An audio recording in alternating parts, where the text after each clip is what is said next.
Indian government is monitoring very, very closely, and of course, they will be able to discount some of these expressions that are coming in from various sides.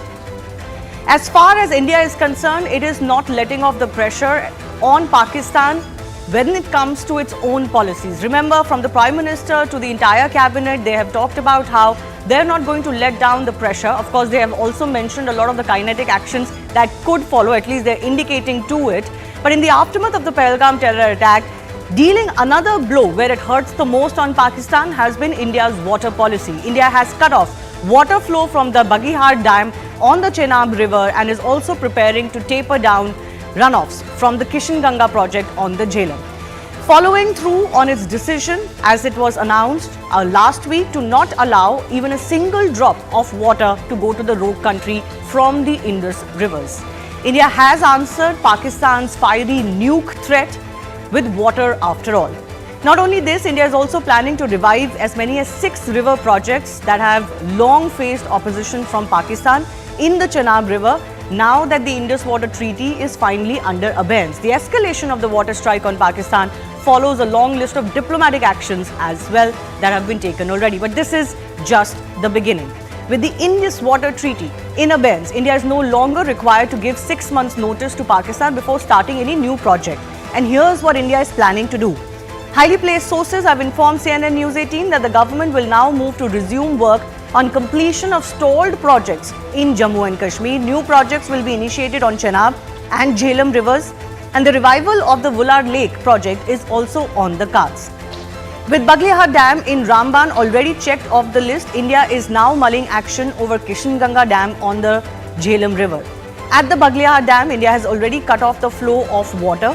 After a week of discussions and hydrological testing, India began desilting operations in this dam and has lowered the sluice gates, reducing the downstream flow to Pakistan by almost as much as 90%. So this is as far as the Bagihar Dam is concerned. But as I mentioned, similar measures are being mulled in connection to Kishan Ganga Dam on the Jhelum, the first mega hydropower plant located in the northwestern Himalayas in the Gurez Valley. This will also undergo massive maintenance work very soon, is what the sources are telling us. And all of the flow from it downstream will be halted. Now, these are exactly the projects that Pakistan had objected to as far as the treaty was concerned. Now, the 6 major rivers between India and Pakistan are divided into eastern and western rivers. On the western front, Indus, Jhelum and Chenab have been allocated to Pakistan, and on the eastern front, you've got the Beas, the Ravi and the Satluj, from which India is allowed to keep the water. So this is the situation as far as these rivers are concerned, emanating some from Tibet and other areas, running through Jammu and Kashmir, some in Punjab, etc. And then finally the water flowing into Pakistan. Now India is planning to resume work on 6 projects on the Chenab, as I said. First, the Sawalkot project, a proposed run-of-the-river hydroelectric power project in Ramban and Udhampur districts. The project is currently in the permitting stage and is expected to be commissioned later this year. Pakaldul, an under-construction concrete face rock-fill dam on the Murusudar River, a tributary of the Chenab in Kishtwar district. The primary purpose of this dam is hydroelectric power generation. Let's talk about Rafale as well. This is also a run-of-the-river hydroelectric power station with permitted pondage under the Indus Water Treaty, currently under construction on the Chenab once again. The Bursar Dam, a proposed 265-meter high concrete gravity dam and 800 megawatt hydroelectric power project on the Murusudar River, the national project designated by the government and was intended to be India's first storage water under the Indus Water Treaty. Let's also tell you about the Kiru project. The Kiru hydroelectric project, run-of-the-river scheme proposed in Chenab, in Kishtwar, and is one of the projects that faced stern opposition from Pakistan. Remember, before this treaty was put under abeyance, the two sides used to meet regularly and objections to projects in India were raised by Pakistan in the past. But now India has no courtesy to give to Pakistan anymore as far as the planning and the execution of these projects is concerned. Finally, the Kirthai 1 and 2 project, both hydroelectric power projects located in Kishtwar and in the pre-construction stage right now. What we know from the government is they're going to accelerate both the planning and the construction of these projects. Now, everyone in India is already in agreement that this treaty was unfair to India to begin with. Just imagine the possibilities if this water was available for Indian cities instead. Up till water-parched Bhuj, from Jaisalmer, Bikaner to Churu, to Agra, to Meerut, all of this water can actually now finally be used for Indians' benefit if India manages to build connecting canal systems quickly. And this is why many felt that it was unfair to divert 80% of the water of those rivers to Pakistan to begin with. The question is whether India can build its systems quickly enough so that now Indian citizens can be benefited. Already voices in Rajasthan, Punjab, Haryana have talked about while they suffer a water shortage, why should all of this water be allowed to go to Pakistan? Now, India is all poised to revive these water projects, but this is also a bid to leave Pakistan watery-eyed. This is a strike that is being considered one that will hurt Pakistan the most. That's coming up with our guests.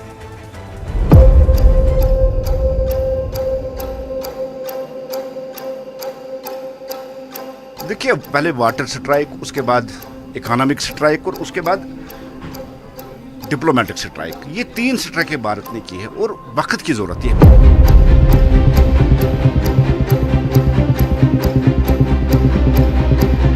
Chenab का पानी का कम होना जो है इस बात को जाहिर करता है कि गवर्नमेंट ऑफ इंडिया ने जो इकदाम लिए थे उनके असर जो है वो विजिबल होना शुरू हो गया है। ये जो इंडस जो वाटर ट्री जो एग्रीमेंट है, ये जो सस्पेंड ये 60 साल पहले होना चाहिए था, जो कि नरेंद्र मोदी जी ने आज 75 साल के बाद जो सस्पेंड किया, हम उसका वेलकम करना चाहते हैं।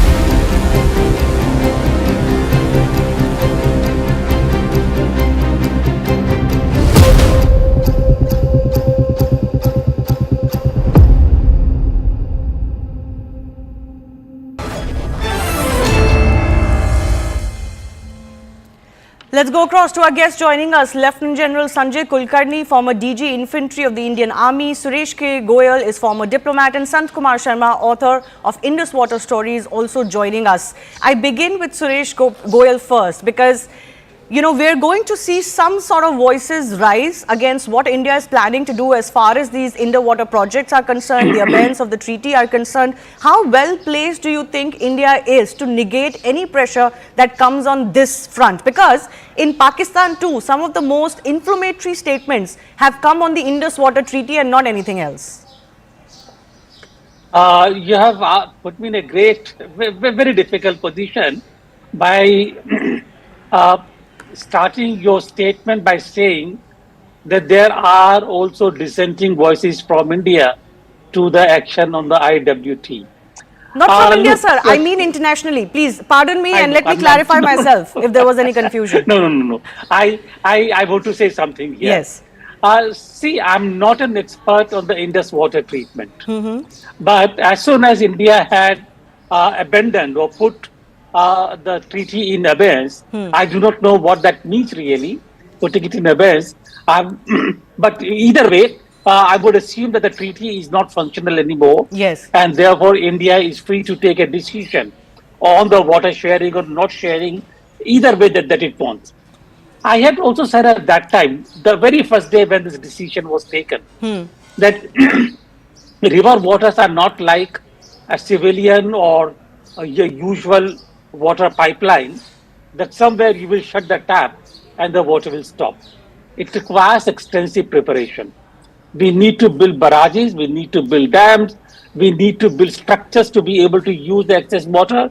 If you're stopping the water from going to Chenab, the water must be collected somewhere else. No, so that's what I'm saying. Let me just replay those graphics, because the information we have from our government is that now some of the projects that maybe were envisaged at one stage but were never committed to are being committed to now. So India is going to build up those,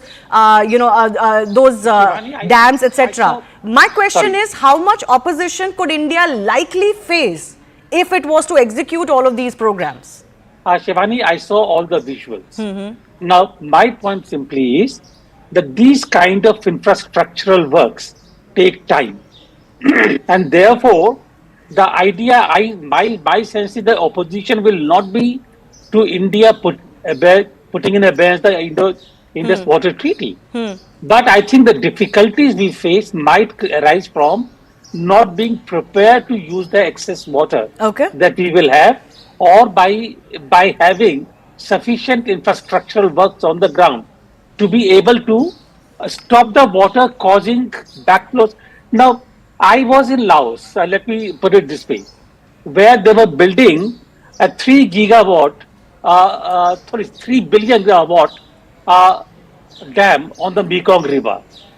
When they were building the dam on the Mekong River, the water that accumulated in the reserve at the back, it caused evacuation from practically an area equal to 1/4 of Jammu and Kashmir. So I'm only mentioning that as a kind of an example that it needs time to prepare, it needs time to do. And therefore, I welcome that they're doing it. But I'm sure there will be difficulties back at home. And I do hope that these difficulties do not deter the government of India now to backtrack from the decision and say that, all right, till such time as we have the infrastructure, let the water go into Pakistan. It's not at all unlikely, because if you have a flood situation back at home, some measure has to be taken. No, absolutely. So what we learn as far as the situation right now is concerned, that the water is being controlled in a manner that Pakistan cannot see coming. So water, certainly in Akhnur, etc., the water levels dropped after the Bagliha Dam closed its gates over the last 24 to 48 hour period.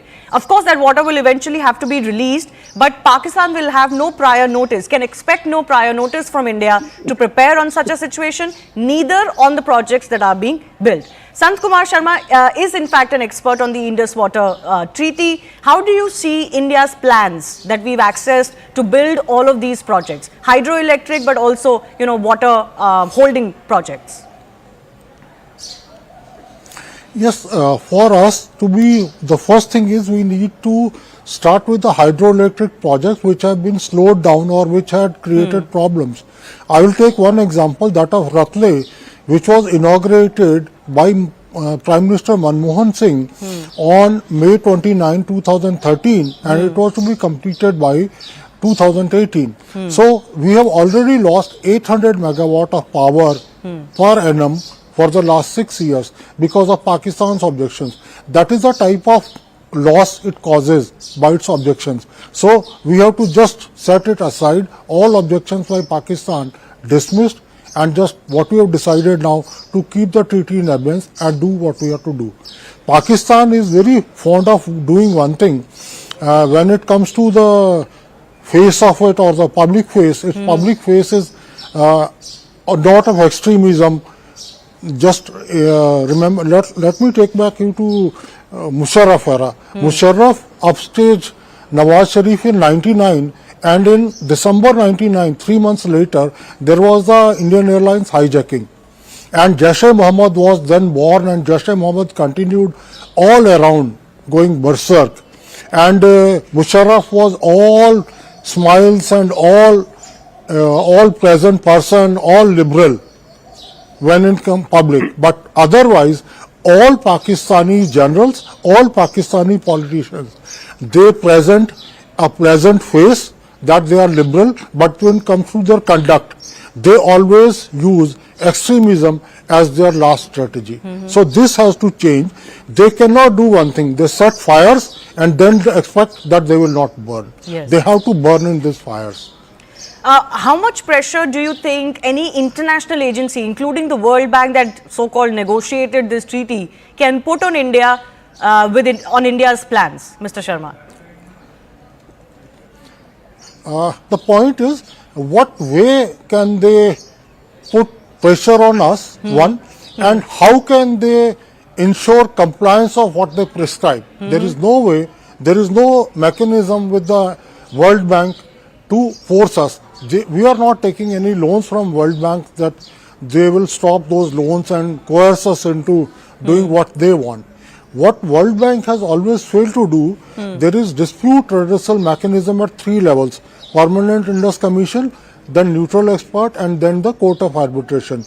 World Bank has never envisaged this thing, how foolish it was acting when it started the process before the neutral expert as well as court of arbitration.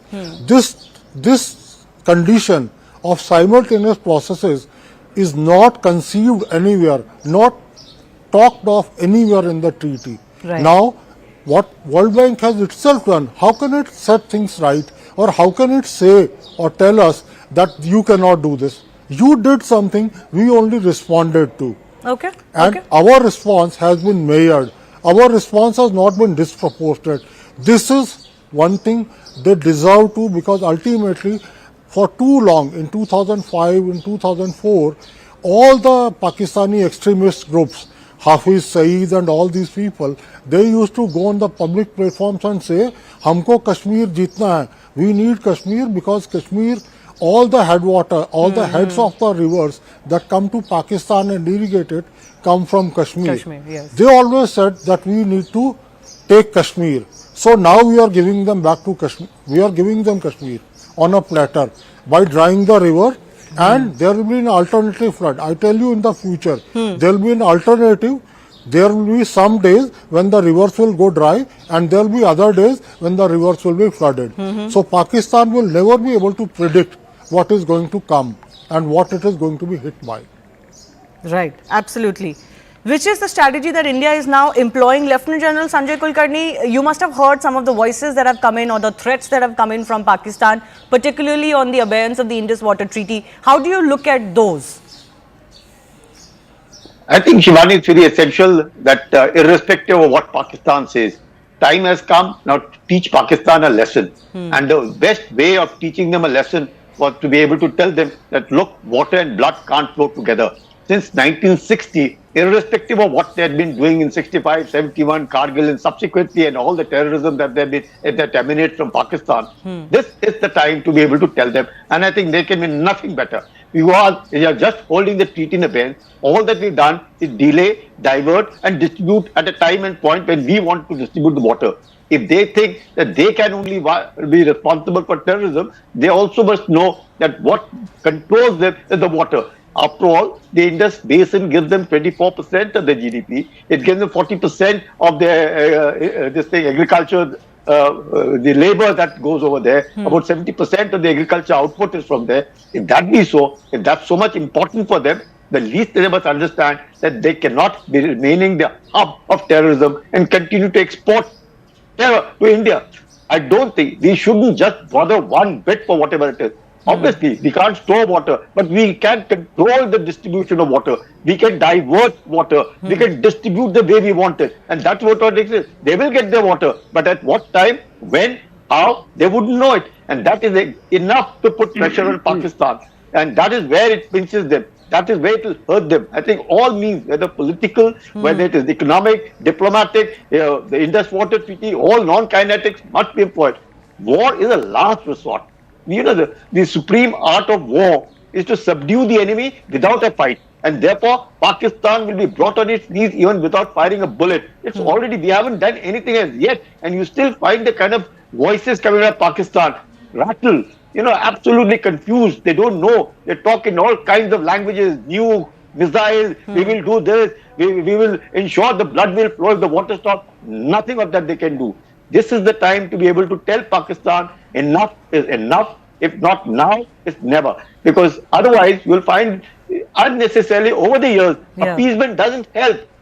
Pakistan is not a country for appeasement. They don't understand. They only understand this language. The language is tit for tat. You do this, we do that. If they have now gone and sat in the lap of China, then the acupressure will work. It is the Chinese way, acupressure. Press one and press the other. The Pakis will understand that this is the only way. Because otherwise, they will go around. The duplicity is there. You can see duplicity even in the Western world. You see duplicity all over. They say something, want to do something. They will stand by, sympathize with India, not criticize Pakistan, still release loan, $7 billion to be given to Pakistan by the IMF. They will release the last bit of $1 billion. In some means, you will find America giving them $300 million for maintenance of the aircraft. All these kind of things, everybody will do. With Pakistan, it's only India, and India alone can teach a lesson. Yeah, Mr. Shivani. Mr. Sharma, do you want? Can you encapsulate for our viewers on what kind of damage this abeyance will cause to Pakistan on different fronts? If, let's say, in the short term, India can only control the flow of the water to suit us and not to suit Pakistan, and then in the long term, India can control the storage of the water as well. What is the damage that the Pakistani economy is looking at? One thing, we started with one thing, that treaty is unfair. Let me quote one sentence and one figure from which it will become clear that the treaty is unfair to India. Pakistan gets about 56% of the 6 rivers. The 6 rivers, there is the watershed area, that's a 56%. With us, it's about 31% of area, but we get only 20% of water. We should go for that in future. Indus Water Treaty 1 is gone. It will have to be Indus Water Treaty 2. If at all it comes about, it will have to be, we want at least 20 million acre feet or 15 from Chenab, and that will go after their jugular. Now you asked me the next question about, the main question was about what are the losses we are suffering, or what are the losses that Pakistan can be could inflicted suffer on Pakistan, Yes. and will happen. Yes, Pakistan could suffer. Now point is, as I'm talking to you, it is via mobile, and on that mobile there is data. Now there is no data going, so data deficiency will hit, because what happens if the data goes from your mobile, you can't have WhatsApp, you can't have images. There so many functions are compromised. In the similar manner, just on one thing, when the data deficiency is there on the Pakistan side, they cannot decide their crop patterns. They cannot decide what is going to happen and when it is going to come to them. So that data deficiency will put them in a very awkward position on every turn of. Right now it is summer and the rivers are in rivers, because they are, most of the river waters is coming from glacial melts. But what will happen 6 months from now, in October or something, glacial melt will come down to a trickle. It will become a zero, almost a zero, and the river waters will come to a very hot. So today, if we are stopping water for 10 days, that is not going to make much of a difference to Pakistan. Okay. But when we hold water for 10 days, 10 days in winter, Pakistan will come down on its knees. So it's not actually able to relate to what is going to come on its side, and what is going to be hit by in 6 months' time. Okay. So that is the most damaging part of it. That is the main thing. And 24%. Now it has to do basmati. It earns 4 billions from America by exporting its goods.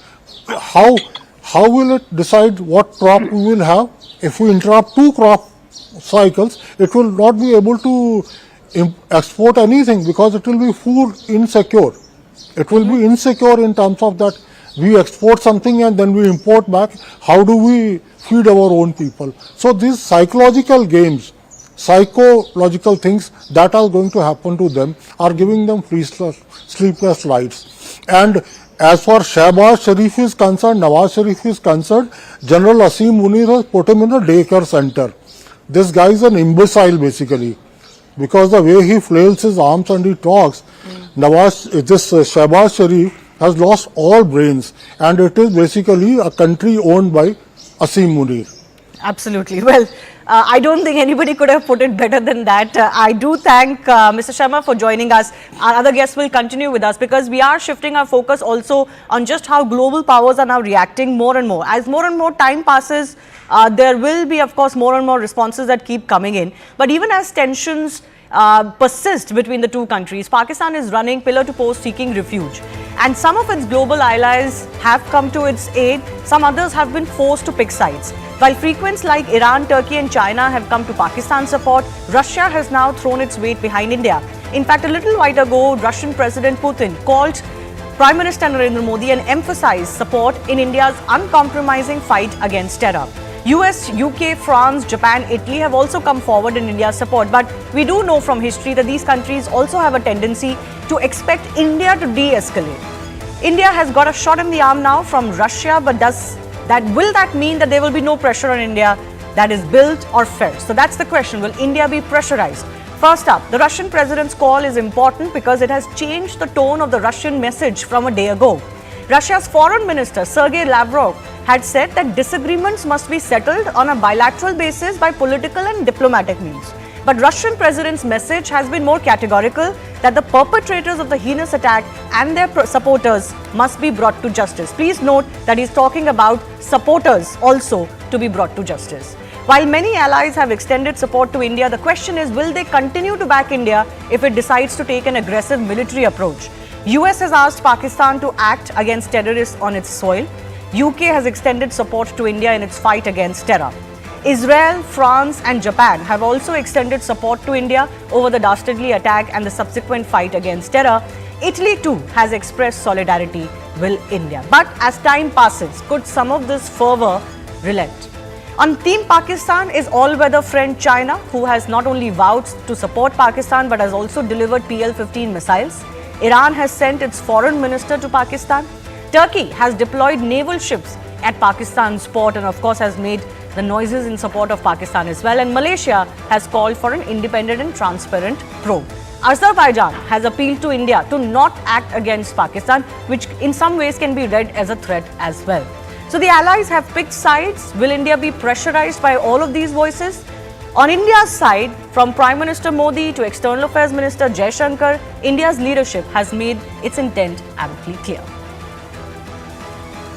We are committed to take firm and decisive action against terrorists and those who support them.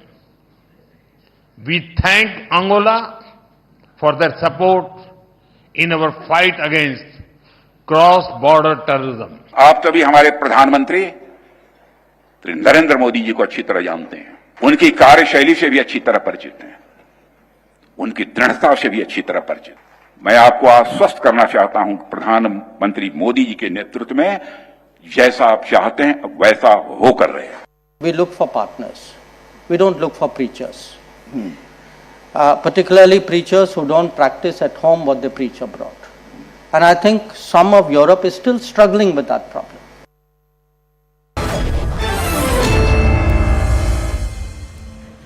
Suresh Goyal, clear message as far as the Indian government is concerned. Couldn't get any more categorical than this? Absolutely. We have sent the message very clearly to the international community all around there that it is time for them to choose whether they are our partners or they are going to preach us to de-escalate. I want to say one or two things here.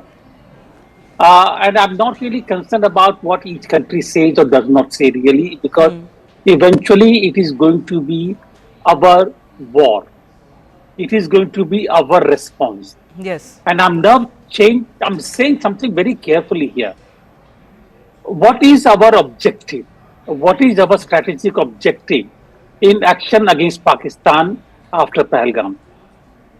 We have done the strategic strikes before. We have taken all kinds of action. We have done military action. But that military action has not been able to stop the terrorists from acting from the soil of Pakistan or the areas under control in Pakistan. They have still come. Hafiz Saeed is still roaming around there. So our strategic objective has to be degrade Pakistan's capacity to the extent that in future it cannot even imagine undertaking these kind of actions against India. We will be responsible for strengthening our own border management, border security, so that nobody can enter. But at the same time, Pakistan will have to be responsible, and the capacity to undertake these kind of operations will have to be degraded. Now, when I say this thing, there's a distinction to be made.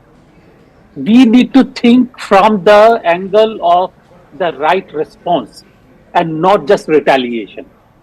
Retaliation is part of it, but response to degrade Pakistan capacity is very important. And in that direction, it will have to be a combination of steps, not just one step. It will have to be a combination of steps, and it is in that process that we must make sure that the international community understands our sensitivities, understands our concerns, and comes with us. Economic warfare is part of it. Yes, absolutely. And that is exactly the route that port- India has been the taking ports so far. and blocking the ports is another part of it, to ensure that the supplies do not reach Karachi port, to ensure that the civil aviation is effective, to ensure that Pakistan goes on the FATF and there are no financing. There is a whole slew of measures. Yes, all of these And we measures, must some of them have been taken, some of them are being mulled. Just the other day, last Absolutely. week, we were discussing IMF and FATF pressure that could be built by India, especially with regards to its grey listing and also the IMF loan. But Lieutenant General Sanjay Kulkarni, it is important what Mr. Goyal said. What is the strategic objective? One objective is very clear: break the back of Pakistan's economy, right? If its people suffer in that process, so be it. India has run out of its patience. But the other military objective is unclear. What do you think?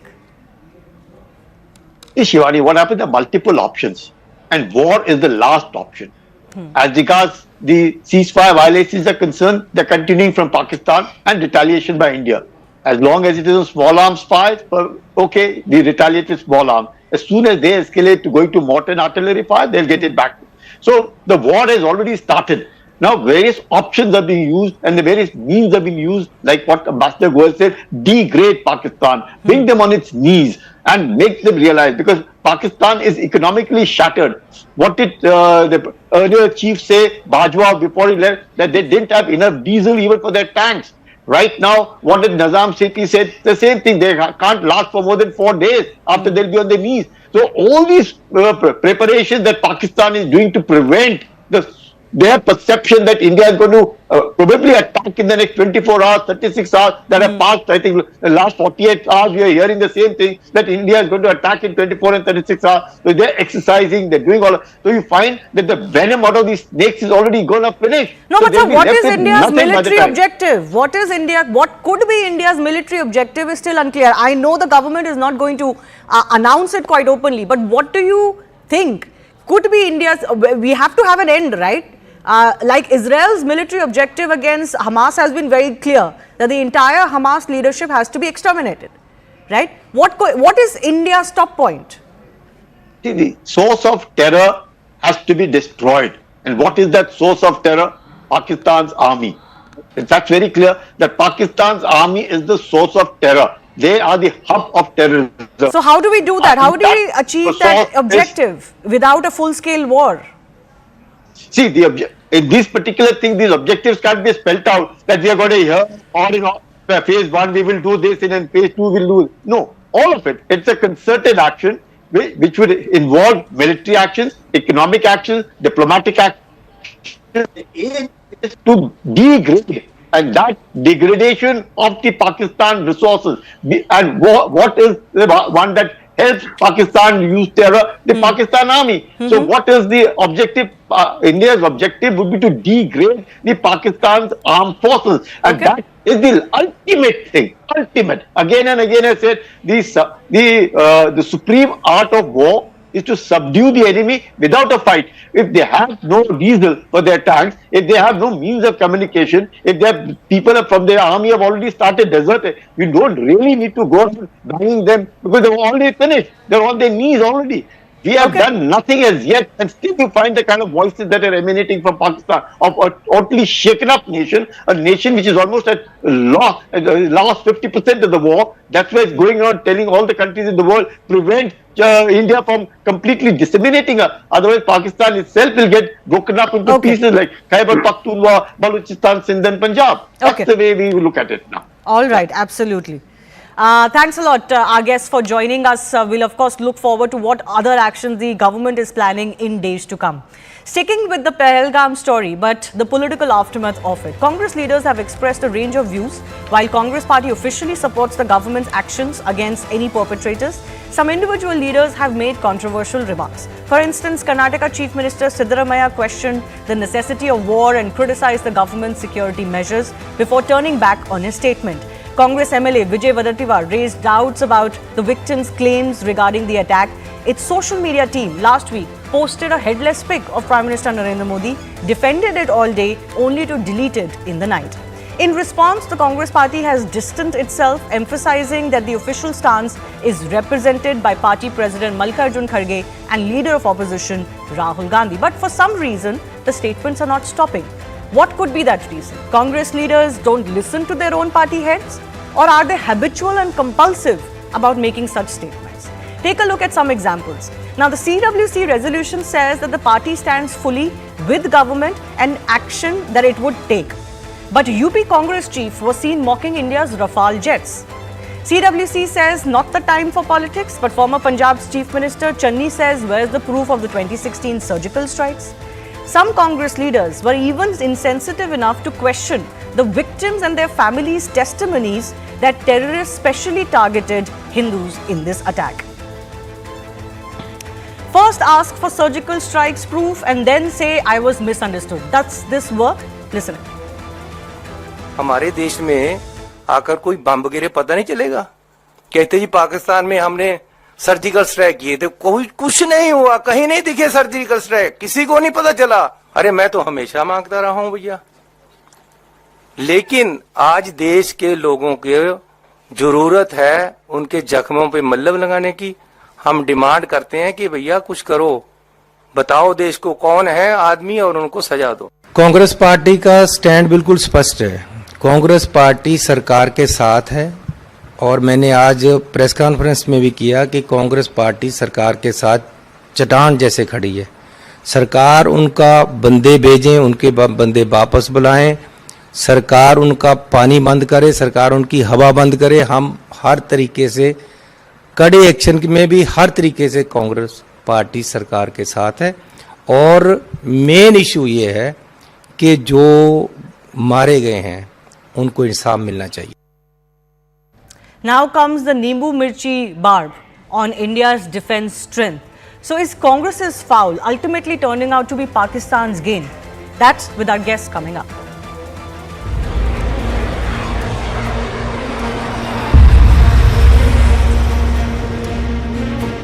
अब Rafale ले आए, नींबू मिर्च बांधकर खड़ी किए हुए हैं। आपको याद होगा मैंने नहीं बांधा है, वो बांधा है इस केंद्र की सरकार ने बांधा है। रक्षा मंत्री ने नींबू मिर्च बांधकर खड़ा किया हुआ है।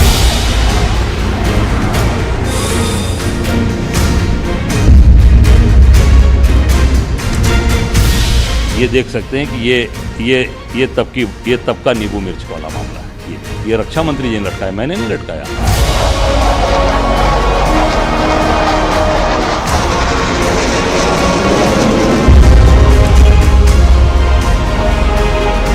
राफेल तैयारे नींबू मिर्च बांध कर हैंगर में खड़े कर दिए गए हैं। उनका इस्तेमाल कब होगा?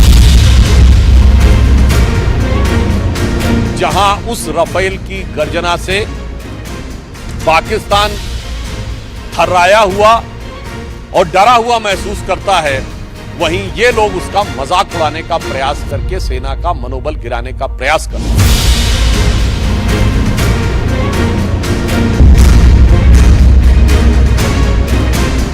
राज्य रक्षा मंत्री के रूप में मेरा दायित्व है कि मैं अपने सैनिकों के साथ मिलकर देश की सीमाओं की सुरक्षा सुनिश्चित करूं। और मेरा यह दायित्व है कि अपनी सेना के साथ मिलकर देश के ऊपर आंख उठाने वालों को मुंहतोड़ जवाब दूं।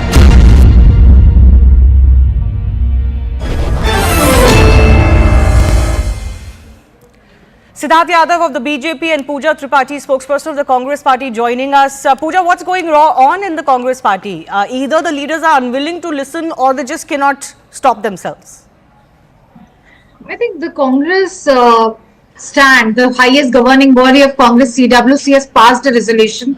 There was a circular by KC Venugopalji, and everybody has unequivocally stated that we are with the government in whatever action we take. We back government like rock solid, and this thing should not be an issue. This thing should not, somebody should not go on a press conference and saying that we are trying to, lessen the morale of the armed forces. What we really need to ask, as a Shivani, I want to ask on CNN News 18, what is government doing on the absolutely vile, atrocious and deplorable and shameful trawling that's that the Veer Nari, Himanshi Narwal is facing No, don't change the subject. No, Pooja, don't change the I will subject. not change the subject. No, I am I'm not sorry. changing the subject. Other I am non-party saying that handles. PWC One second, has Pooja. a What activity. non-party handles are doing on X or anywhere else, you are bringing the attention to that, but you're unwilling to answer what your own Congress leader is doing.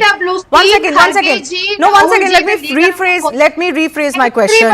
You are saying that everybody is following the CWC version of where the Congress party stands. Then what are these nimbu mirch jibes that Ajay Rai was throwing? What is the meaning of that? As I've said, the highest governing body, CWC, has unequivocally said that we stand by the government. Yes, I heard that. And there is no if and buts on it. And leader of opposition is here. He took a press conference in Jammu and Kashmir too, and he attended the all-party meeting, which Prime Minister decided to give us miss. And that's where also everybody So said why that are we your stand by the leaders government. not listening to the party president and the leader of opposition? No, it's not like that. I am saying, why are you taking up individually, picking up? Why is there no debate on Ravinder Rana making a reels with 10 and 12 security forces in Jammu and Kashmir? Because there's a pattern here. Let's play out some of those statements. I've mentioned some of them, but let's play out some of those statements on our screen. The problem here is, and Rashid Kidwai, senior journalist who tracks the Congress very closely, is also joining us. Rashid Kidwai, the problem here is that that tweet, for example, all day the social media head kept defending it. Ultimately, it had to be deleted because it was not going in line with the face that the Congress party wants to present. And then you've got former Chief Minister Channi coming out and says, where is the proof of surgical strikes? Then another big leader, UP Congress chief, is saying, nimbu mirch laga ke Rafale jet baithe hue hain. These are not, these are not unknown leaders or unknown faces. So Shivani, I think fundamentally there is a trust deficit between two major political parties. It is very unfortunate. I think the Congress must take, crack disciplinary whip on one or other to set an example. But it takes two to tango. There are a lot of instances. There were instances where the Congress was called as, Lashkar-e-Congress, or all kind of things were said about Congress. Here is a political party which is a responsible political party under whose leadership 3 decisive wars against Pakistan were fought and won. So therefore, there has to be acknowledgement that people who are in opposition, they also have a point to make. Of course, we all are committed to the Indian state, and political parties must have highest respect for Indian state. You may criticize the government, but you cannot criticize or undermine the majesty or the honor of Indian state. And that Congress leaders need to keep in mind. But Shivani, very quickly, I just want to remind you, 1962 conflict, none other than Mr. Atal Bihari Vajpayee had questioned, Nehru's handling of it, and he was rightly so. He was within his rights. And a special session of Parliament was called. I have documented during 1971 conflict with Pakistan, creation of Bangladesh. Bharatiya Janata Sangh held several demonstrations. Prime Minister Modi, who was a young man of 20, he was arrested for doing the Satyagraha. So what I'm saying is protest, questioning government, and all is very much part and parcel. Absolutely, I don't disagree with you, Rashid Kidwai. My only problem is that Congress leadership keeps saying, please don't make these errant statements. They are the ones who have set a diktat for its party. We've seen Congress do it in the past too. After Pulwama, after Uri too. It was what it was. This time around, the unique situation is that Congress leadership is sending one message, but Congress leaders are doing exactly the opposite. They're not questioning the government in all of these statements they're making. Some of them are downright distasteful. For example, one Congress leader coming out and saying, where is the proof that Hindus were segregated? Are you seriously questioning the victims' testimonies? In this case, Ajay Rai is making fun and mocking Rafale jets. We all know the history of how long that deal took and everything that was done to derail that deal. The least Congress can do is to issue some show-cause notices. No, so and their last letter that Pooja Tripathi is referring to very categorically said, there will be disciplinary action if this continues, and yet it continues. So I'm only wondering what's going on in the Congress party. I'll come back to you in just a bit. Siddharth, the explanation from the Congress party is that we are only questioning the government. Shivani, is this the way to question anything? Forget the government. Is Congress party, as my friend, my senior journalist was referring to, a responsible opposition party? Is that how a responsible opposition party acts? What is Rafale? Is Rafale a BJP's weapon? Is Rafale kept in the BJP's headquarters? Rafale is one of the strongest weapons that our Air Force has. It is one of the strongest weapons that the world dreads. It was one of those weapons which Pakistan was discussing in their TV debates that India has Rafale, which shows the capability of India. Now, what is Pakistan discussing in their TV debates? It is discussing that one chief of the principal opposition party of our country, the state chief of that, is balking the Rafale. Is that the message we are wishing to send? Is that what the Congress party wants? What is this good cop and bad cop situation in the Congress party? Someone would say that we are issuing letters. Someone would say in a meeting. Someone would sit and say, no, we stand with the government. And then a member of parliament, a former chief of Jammu and Kashmir, the Saifuddin Soz, will come and say that if they have not done it, we should take their word for it. Yeah, that's not standing with the Indian government by any stretch of the imagination, Pooja. By any stretch. Whose word should we take? Pakistan's word we should take. You are questioning what the victims are saying. You are questioning what the government is saying. You are questioning what the army is saying. That is not how an opposition party has to act. And you must not forget, you are an opposition party, but an opposition party of India. You are not from Pakistan. You are from India. Pooja. Yeah, I want to correct Mr. Yadav. Nobody's questioning what army is saying. We have full faith in the glorious Indian Armed Forces and the government, which CWC resolution, the highest governing body of Indian National Congress, has passed a resolution backing the government. We are not the political party, who took press conferences in front of 2611 venue site and said, "Dikkat borders mein nahi, dikkat what kind of political party we you are not are, doing that because we are not playing politics on that. And Shivani, however you may say that I am diverting from the topic, I really want to raise it on the every time it happens. What is Pakistan Minister of IT Ashwini Vaishnav doing on the absolute filth that's going on him? You would not answer on questions. Absolutely no, I'm not diverting from the topic. She was a victim of Pahalgam 6 days into marriage, and she's a Veer Nari of the country. And Minister of IT Ashwini Vaishnav has to answer the country. What is your party doing? What are your leaders doing? What action are you taking on Ravindra Rana? If anybody is doing that, it's totally condemnable. But the Congress party's official handle is saying, the Kerala Congress party's handle is saying, how is it possible that Pakistani came in? On accountability. Would the Congress party now decide that against a terror state? Why do you want to give a clean check? Opposition parties are completely backing you. Where you is this Pakistan frame coming from? Opposition of the country. The old Pakistan frame that you have. Every day you come out. You just mentioned the Twitter post. I admit it on national television that it was wrong, and there was a whip that was issued by the party general secretary organization. But you're not fighting. Okay, one second. Can I come in? The only question, Pooja, that is going to the Congress party today is why is the party leadership failing to control these errant statements of its own leaders? Don't you think this is a problem when the Congress party has taken the stances as it has taken, wants to present a united front, wants to present the right line that the party has taken, but its own leaders are derailing its message? Cherry picking our statements. As I said, nobody is discussing Ravindra Rana's fancy Instagram reels with 10 to 12. But that's not an answer to what is happening in your party. That's what I'm saying. When I talk about Congress, CWC is the highest governing body led by Mallikarjun Kharge ji, and we have unequivocally, look at Rahul Gandhi. He cut short his Boston trip, and from Delhi he didn't go to his home. He went to Kashmir.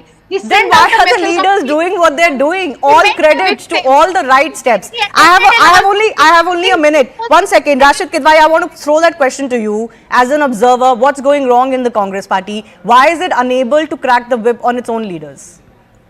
Because, Shivani, there is so much of, I would say, I don't want to use that word, but there is so much of dislike, the intense dislike with the other side, the other party, that being the BJP. And even if you see this debate, the kind of thing, again, the reference to Congress's alleged Pakistani friends and all was made. What I'm saying is, it is not, madbhed, it is manbhed. And it is very deep-rooted, it's very unfortunate, it comes out. Okay. And it's the cost of the nation. So the Congress must crack a whip. Yes, finish, please. Yeah, I'm saying the Congress must crack a whip, but the BJP would be better off as a responsible national party not to mock Congress that as if it is anti-national. Okay, all right. I'll leave it at that. What have I done for their leaders to come out and say that we should take Pakistan's word for it? What has the BJP done? National opposition party, Lashkar-e-Pakistan. We should at least take a neutral position so things which are blatantly prima facie wrong. It is prima facie wrong. Right. What more explanation does it require? The whole country is watching it 11 days. Okay, all right. I've run out of time. I do thank all of our guests for joining us. Shifting away to some breaking updates that are coming in, MHA, the Home Ministry, has asked several states to conduct mock drills for items for effective civil defense on May 7. Following measures will be undertaken, and I'm listing out those measures. Operationalization of air raid warning sirens, training of civilians, students, etc. on the civil defense aspects to protect themselves in the event of a hostile attack. Number 3, provision of crash blackout measures, provision for early camouflaging for vital plants and installations, updation of evacuation plan and its rehearsal. This is what my colleagues Payal Mehta and Aman Sharma have gathered from the government. This is, I believe Payal is through with us. Payal, this can only be read as a full-blown war preparation. Well, of course, this is huge breaking information coming in, with the fact and everything now you can join the dots. The Prime Minister giving a freedom to all our forces. Then the Prime Minister holding separate meetings with the defense personnel in respective, whether it's the Navy, whether it's the Army, or of course it's the Air Force. And the Prime Minister's meeting this morning with the Defence Secretary, and now this information coming in from the Ministry of Home Affairs. We just reported a short while ago, Shivani, that the Home Secretary had in fact reached the Prime Minister's office here in South Block. And of course a series of meetings were going to begin. The NSA was also there as well.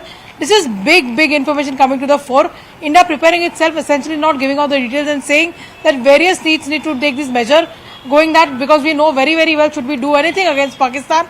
Pakistan is also expected to retaliate and come back as well. And Pakistan, of course, has friends in neighbor countries like China as well. And they, of course, have access to the eastern and northeastern provinces that India really has as well. So, of course, this is big news coming into the fore. And, of course, we still are waiting for the official details as to what the Indian government wants to do.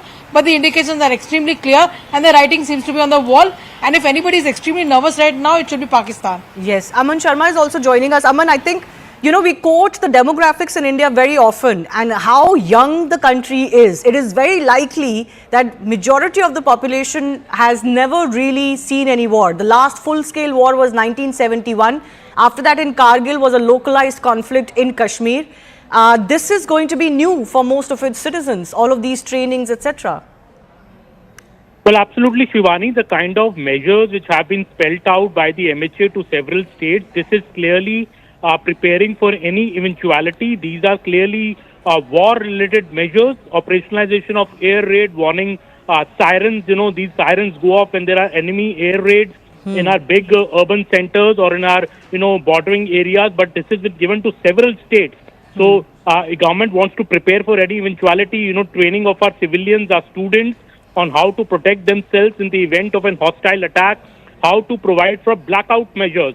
So if there are air raids, over our cities in the night, the blackout is going to happen. So the provisions, do they exist for a complete blackout? When are the administration prepare for it? Camouflaging our vital plants, our installations, our power installations, our other key installations, and updation of the evacuation plan. That what will be the evacuation plan if there is such a strike, rehearsal of the same. Clearly, India is preparing, keeping every eventuality in mind. This whole exercise is going to happen on 7th May, which is day after tomorrow. So clearly, as Payal was explaining, we can join the dots since last 1 week. There have been repeated meetings by the Prime Minister with the Navy Chief, with the Air Force Chief, with the Army Chief. Today he's met the Defence Secretary, he's met the NSA, he's met the Home Secretary. The government has said it. But if there is a counter-strike, the government is now preparing for any eventuality, Shivani. Yes, absolutely. I do thank Payal and Aman for breaking down more on that big breaking that we're tracking. Certainly, there is a directive now to prepare the civilian population and also the defense mechanism for protection of key installations and also civil defense. On that note, time for me to take your leave. My colleague Anand Narasimhan is joining you after a very short break.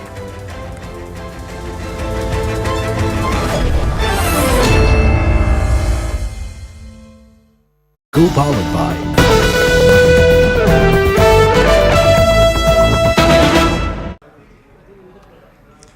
The Kashmir Tigers had claimed responsibility for the attacks in Jammu's Doda and Kathua districts in July of 2024. They had signaled their active presence since then. Jaish's key operational base seems to be in Balakot. That's what the intelligence agencies are now looking at, and that's under investigation.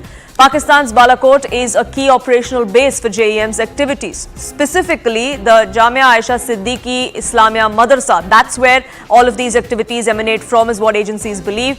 It is managed by Abdul Majid Suleimani, a senior Jaish commander whose code name is Majid Suleimani. This madrasa spans across about 2 to 3 acres. It includes facilities like teaching rooms, a mosque and residential quarters as well. This madrasa is believed to serve as a recruitment and logistical hub for Kashmir Tigers and Kashmir Freedom Army, which are nothing but proxies for the Jaish-e-Mohammed. Plans to expand their infrastructure are also under the radar of Indian intelligence agencies. The funding of these madrasas is believed to be managed by Jaish terrorist Soleimani's UK-based brother, who channels donations from the Saudi Arabia into Pakistan. Not just that, Jaish and its offshoots maintain close ties with the ISI as well. The Refugee Management Cell, called the RMC, is in Muzaffarabad. It's under tight security of the Pakistani army. The ISI is in the know as well. The RMC provides logistical supply like groceries, safe haven to these terrorists, to these refugees as they call them, that are being shielded by the Pakistani deep state. Siddhant now joins us, getting us more details on this. Siddhant, as far as this nexus of the Jaish-e-Mohammed, the Lashkar-e-Toiba and the proxy groups that they're now using, they're trying to create newer faces, trying to create newer fronts, but none of it is going to go under the radar as far as India's agencies go. Well, that's right, Poonam. But the whole idea of floating these new fronts is to evade international sanctions. Perhaps, now TRF stands exposed. In fact, this time around, Pakistan could manage to save TRF given its due to its membership at UNSC. Perhaps that is what Foreign Minister Ishaq Dar claimed the other day while speaking in the House. But these groups have been exposed by the Indian side. That these groups are Pak sponsored, and in fact they are working for terror groups like Lashkar-e-Toiba and Jaish-e-Mohammed. In fact, now Manoj Gupta is bringing for us that the new face of Jaish-e-Mohammed in Kashmir, they have rebranded the networks and in fact their covert operations. In fact, after global bans and increased scrutiny, Jaish-e-Mohammed now operates through proxy groups like Kashmir Tigers and Kashmir Freedom Army. So these are the two new groups. Perhaps I think this is the first time that we are breaking this information for our viewers. In fact, Jaish is going to grip through special fronts and covert infrastructure in Pakistan and Pakistan-occupied Jammu and Kashmir, Poonam. In fact, JEM has a history of rebranding under names like Khudamul Islam Al Rahmat Trust to circumvent bans. In fact, its latest avatar, Kashmir Tigers and Kashmir Freedom Army, continue its mission to destabilize Kashmir while masking their affiliation with JEM. These offshoots will operate under social covers like madrasas, Hajama Center. Islamic preaching networks are used to recruit, train and radicalize individuals while avoiding exposure. In fact, Kashmir Tigers earlier claimed responsibility for attacks in Jammu's Doda and Kathua. Balakot is a key operational base for the Jamia Aisha Siddiqui Lilibanat Islamia Madrasa in Balakot. Right. This is managed by Abdul Majid Suleimani.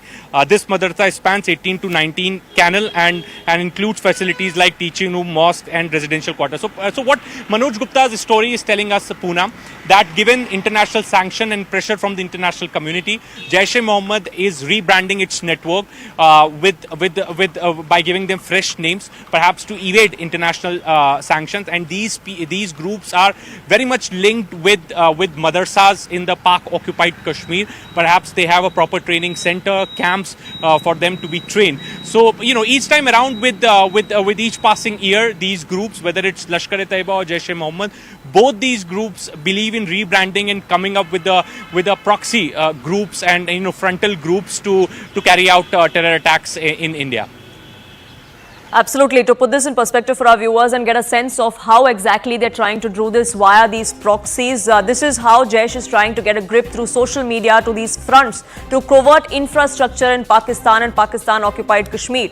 Terror groups have a history of rebranding under several names. We've seen that happening here with the PFI or the formerly banned Simi as well. That's the same kind of module that operates with all of these groups in Pakistan. They followed a similar strategy in the valley. Their latest avatars, like I pointed out, were the Kashmir Tigers and the Kashmir Freedom.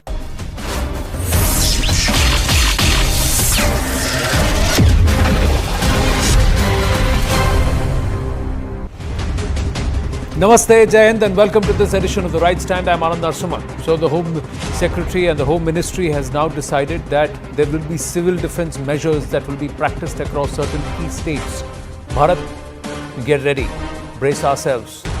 If we want retribution, if we want hard action, then there will be repercussions, and we as a nation will have to be prepared.